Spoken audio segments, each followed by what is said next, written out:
Hi friends, Wednesday morning vlog பார்க்கலாம். இன்றைக்கி வந்து காலையிலே எனக்கு ஒரு சர்ப்ரைஸ் இருந்துச்சு.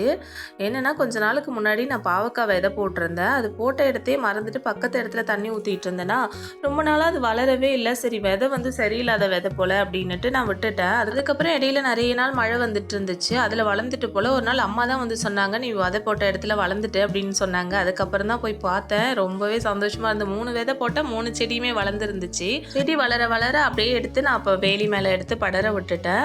அது இப்போ சின்னதாக தானே இருக்குது, இப்போவே காய்ச்சிரும் பூ வச்சிரும் அப்படின்னு நினச்சிட்டு இருந்தேன். ஆனால் இன்றைக்கி ஒரு பூ இருந்துச்சு. சரி, பூ வச்சிருக்கேன்னு பார்க்கறதுக்கு தான் பக்கத்தில் போனேன். ஆனால் ஒரு 2-3 பிஞ்சு வச்சிருக்கு. ரொம்பவே சந்தோஷமாயிடுச்சு காலையிலே எனக்கு. அப்போ வந்து கொத்தரங்காய் வாங்கிட்டு வந்திருந்தாங்க. வாங்கிட்டு வந்தே ஒரு 1 வீக் ஆகிடுச்சு.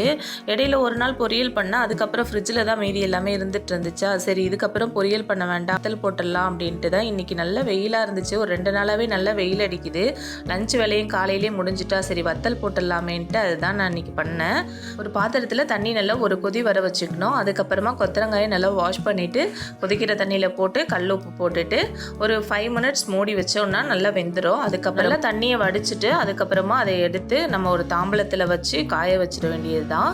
ஒரு 2 டேஸ் நல்ல வெயிலில் காய வச்சுட்டா நமக்கு கொத்தரை வத்தல் ரெடி ஆகிடும். இது வந்து ஆயிலில் பொரிச்சு வத்தல் மாதிரியும் சாப்பிட்லாம். அப்படி இல்லைன்னா நம்ம வந்து காரக்குழம்பு வத்த குழம்பு வைக்கிறோன்னா கொஞ்சமாக எடுத்து சுடு தண்ணியில் ஊற வச்சுட்டு நம்ம குழம்புல சேர்த்து சமைக்கிறப்ப ரொம்பவே சூப்பராக இருக்கும். இந்த வேலையெல்லாம் முடிச்சுட்டு ஒரு 11 மணிக்கு பாப்பாவுக்கு ஸ்வீட் கார்னும் பொமக்ரானட் ஜூஸும் போட்டு கொடுத்தேன். நம்ம நெக்ஸ்ட் ஒரு மினி விலாக்ல பார்க்கலாம். பாய்.